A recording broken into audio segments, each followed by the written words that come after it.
to talk to you about the black walnut, Juglans nigra, which we have here. So, like most plants, it has multiple adaptations for adjusting and living to its environment and in competition with other plants around it, and to deal with herbivory, insects and animals that want to eat it. But today I'm going to talk to you about an adaptation that it shares with a lot of other different kinds of trees. So you might see this adaptation on different trees around you. And this is called compound leaf.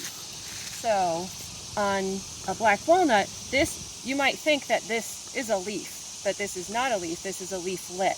This entire structure here is a leaf, and this is called a compound leaf. And this is pinnately compound leaf. And so you can see it's one leaf, but it's made up of all these leaflets here. There's a couple of reasons that compound leaves are beneficial to plants. One is when they have compound leaves, they have you have surface area to photosynthesize, so you can capture the sunlight on here, but also there's room for the sun to go between the leaflets so that the leaves underneath it still get sunlight. So it's not shading itself out as some plants with big leaves do. They'll shade out the leaves underneath them.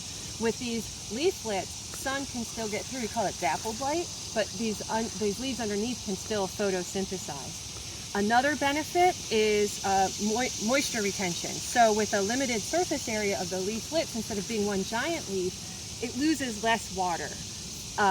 During drought times and windy days, they lose less water this way, so it's more resilient and tend to be more drought resistant than plants with giant leaves on them. The third way that compound leaves are beneficial is when dealing with storms. Because they don't have these big sails of giant leaves, these tiny leaves, they just, the wind goes right through them. So they're less likely to be damaged in big storms. Black walnut is important for a few reasons in the Arboretum's collection. One is we are a habitat. We pride ourselves in managing our space to support the wildlife and the permanent residents of this campus. And the black walnut is a very important species to support wildlife. It has edible fruits, the walnuts on here, and lots of species of moths and insects use it for food, so it's important that way.